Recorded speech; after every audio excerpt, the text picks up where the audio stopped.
two other methods of factoring. We're going to factor trinomials. It's going to be almost identical to what we did in Unit 5, but there could be a little bit of a change. So, real quick, number one, this one is exactly the same. If we have a trinomial where there's not a number in front of the x squared, these are the quickest, easiest. You need to be able to get these real quick. So, we look for a number that multiplies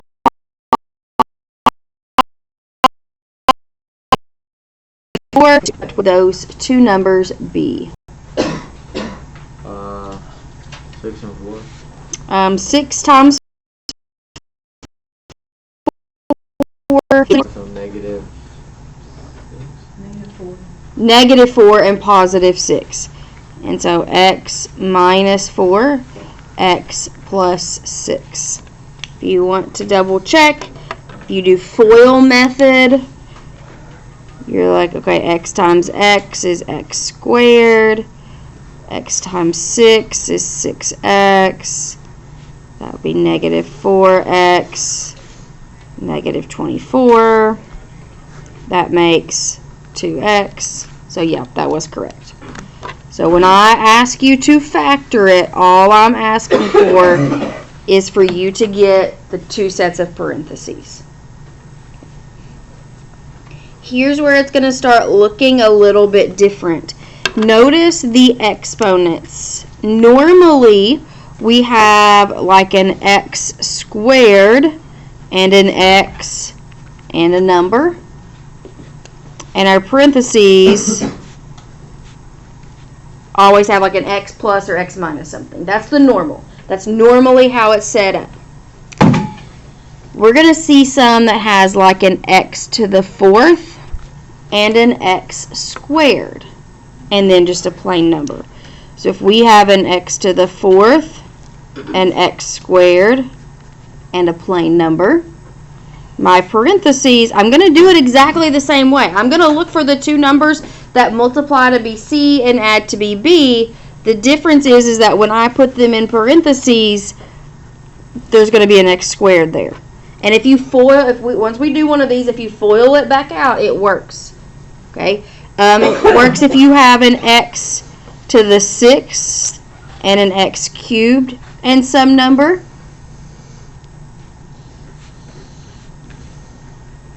We would have x cubes in my parentheses. So if your first, basically your exponents, like the first one has to be double the middle one for it to work. It's like an x to the 8th and an x to the 4th and a plain number. No x's at all. None of these have an x at all on the last term. Okay, it works. You're probably just going to see an x to the 4th. And you're just simplifying it to the... Yeah. So if we look at number 2, notice I have x to the 4ths and x squared and just a plain number. Oops, sorry. So my parentheses are going to have x squareds in them, plus or minus some number. And that number is, look, I gave you the exact same problem here, so we could just see the difference. So we're still looking for two numbers that multiply to be negative 24, and add to be 2 is negative 4 and 6. So we have x squared minus 4 and x squared plus 6. And that's all that I want you to do for right now. Okay. On those. Once you get to that point, you can stop. Now you also always need to be looking for a GCF. That's true always, no matter what you've got. So if we look at number 3, do you see a GCF? 2. X squared plus 8x 15. plus 15, and I'm just going to go ahead and bring that 2 down. If I look at my variables and exponents, I have an x squared, then an x, then a plain number. So my parentheses are just going to be x's. Wait, why did you decide it's going to be x again? Because we have an x squared, and then an x, and then a number. That fits this right here. So we need two numbers that multiply to be 15 and add to be 8. 5 and 3. So x plus 5, x plus 3. Can you go up just a second?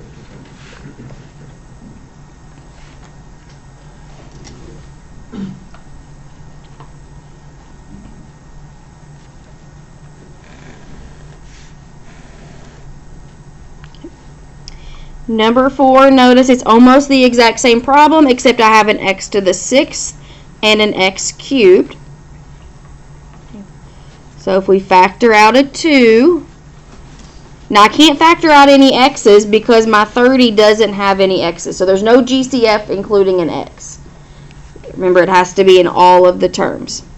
So if I have a 2, and then that's going to leave me with x to the 6th plus 8x cubed plus 15. But we have to bring down the 2. What exponent are my x's going to have in the parentheses? 3. Yep, they're going to be x cubes. So it's going to be x cubed plus 5, x cubed plus 3.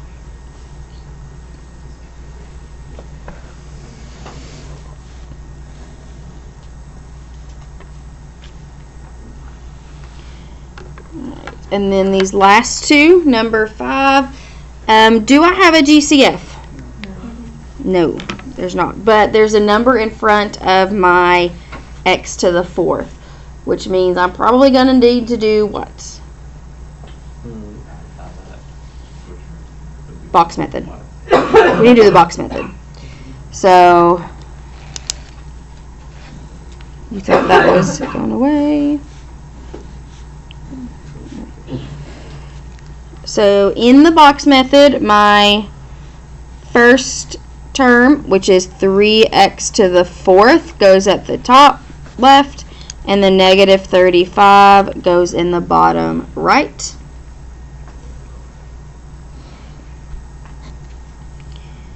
To figure out what numbers I put here, first I have to multiply my A and C.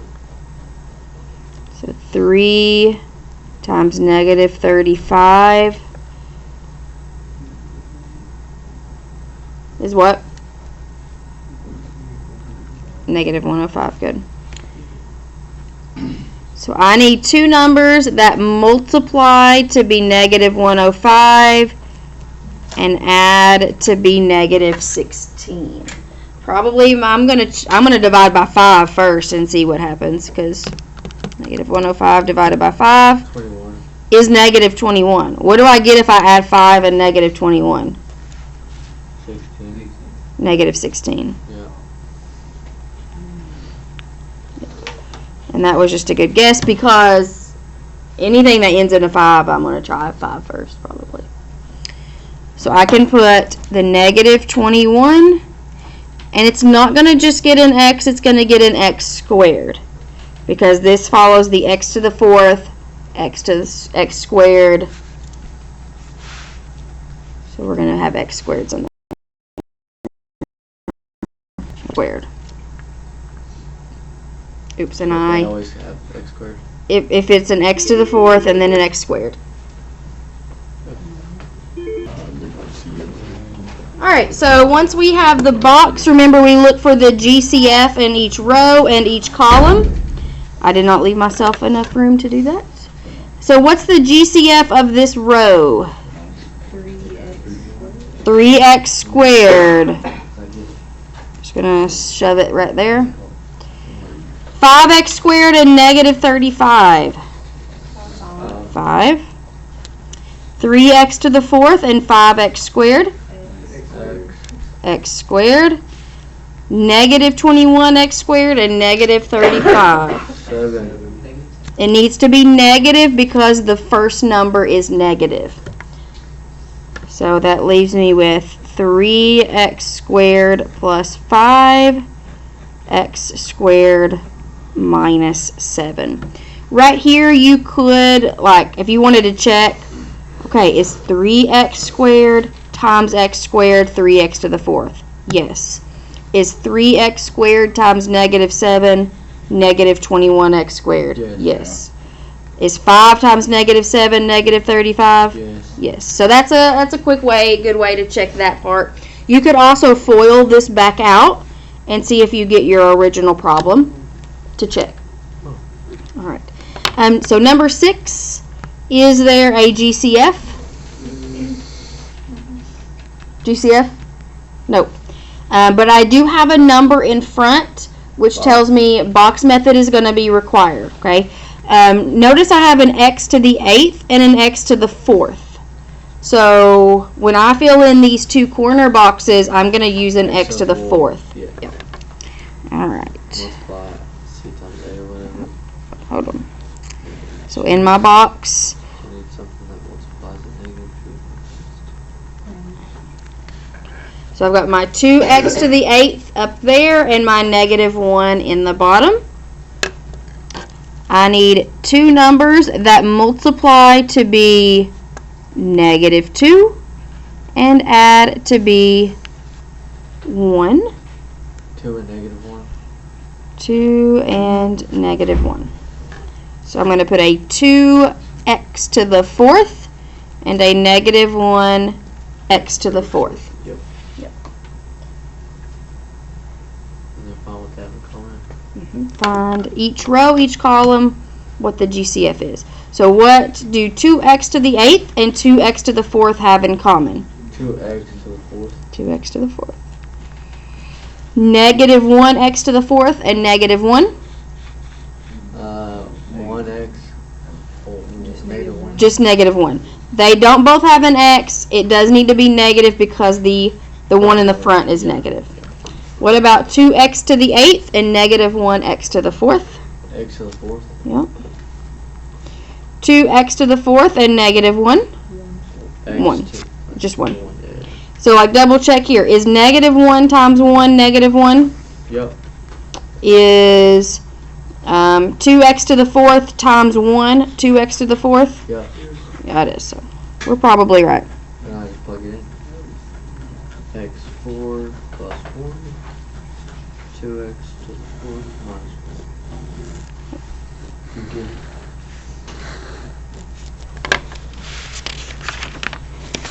And then the last method for factoring that I'm going to teach you is a method called grouping.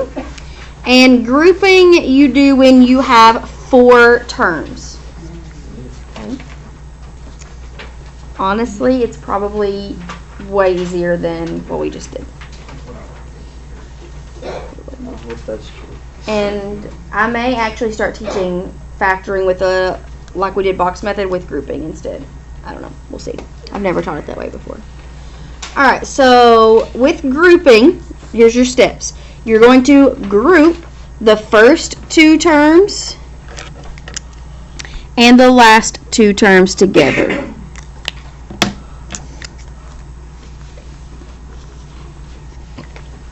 And so I'm going to rewrite them here.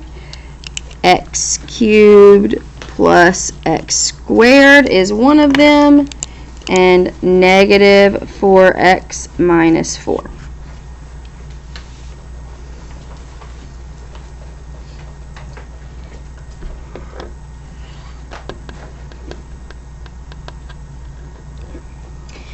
Then what you do is you factor out the GCF of each group. So if we only look at what I've got here in purple, what's the GCF of that group? X. X squared, not just x squared. They both have at least an x squared, and that leaves me with x plus 1. Oh, yeah. If I look at the second group, what would you say the GCF is? 4. It needs to be negative because my first term is negative. It kind of follows the same rules as the box method. The first term is negative, you have to put a negative. So negative 4. And if I factor out a negative 4, what's left? Just x? Negative x. X plus 1. You're dividing by negative 4. So if you divide that by negative 4, you just have an x. Negative 4 divided by negative 4 is 1. In grouping, you have to make sure that these two, what's left in parentheses, that's the same for both of them. Okay? If it's not the same, you've not done it right. Right? So what you do, your final answer, your factors, are these outside numbers. The x squared minus 4, that's one of your factors. And then your other factor is what you had left in parentheses, but you just put it once. So you basically have one set of parentheses with the insides, one set of parentheses with the outsides. You can only do it with 4 numbers. It works for 4. And I can, maybe not for the video, maybe later, I can show you how you can do this instead of the box method. You still have to multiply A times C. You still have to find the two numbers that multiply and add. That doesn't change. It just, you make it into a grouping instead of a box. And I don't know, some people might prefer that. Alright, but these problems, if it's already in 4 terms, you're going to do grouping. Like, I'm not going to give you a 4 term that you can't really do grouping at all. I'm not going to ask you to do grouping if it's not possible. So let's start out by splitting it up. I've got an x cubed minus x squared and a 9x minus 9. Technically, you don't have to rewrite those, but it helps to organize these notes. Yeah, please. Alright, what does this first group, what's the GCF of this group right here? X squared. X squared. Leaving me with X and then X. minus 1. Minus 1. Yeah, that's what And then what about, oops, that second group? 9. 9. And if you factor out a 9, X minus negative 1. Makes minus 1. Those that are in parentheses have to be identical. You can't have one that's a minus 1 and one that's a positive 1. They will be identical. Gotcha. Okay. And so your final answer, X squared plus 9 x and squared then X minus 1. plus 9, x minus 1. That's a lot easier.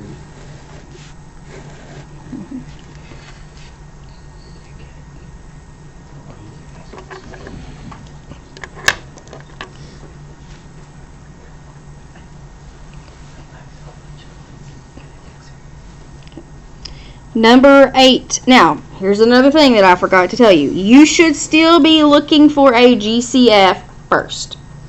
Always. Look for a GCF of the whole thing. I just knew that one didn't have one, so I didn't think about it. Okay, is there anything that all four of those terms have in common? Do they both all have an X? No. Nope. Do they all both have a number that's divisible by something? No. Nope. So there's no main overriding GCF.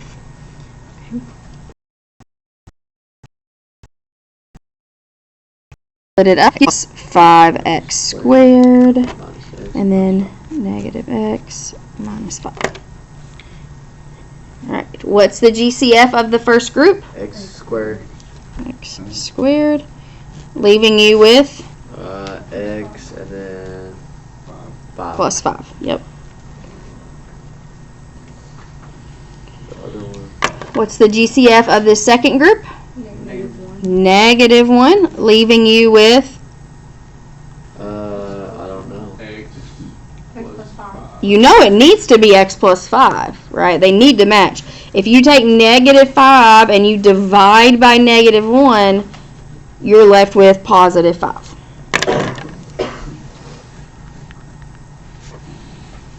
X squared minus 1, x plus 5.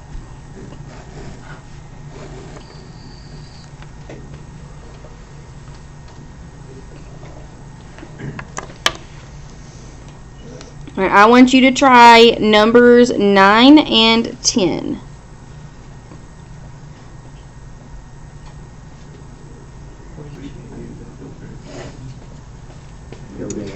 Alright, so I'm just going to run through these and then you can stop me if you have questions. So if I look at this first group, I would have factored out an x squared, leaving me with a 4x minus 5. And then I would have done a negative 4, leaving me with 4x minus 5. And my final factored form would be x squared minus 4, 4x minus 5. Yep.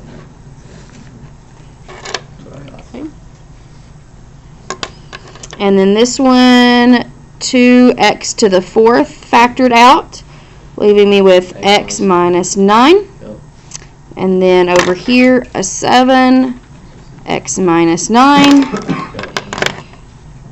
2x to the 4th plus 7, and x minus 9. Give us a practice sheet, that's good. Brandon. We like the 4 ones.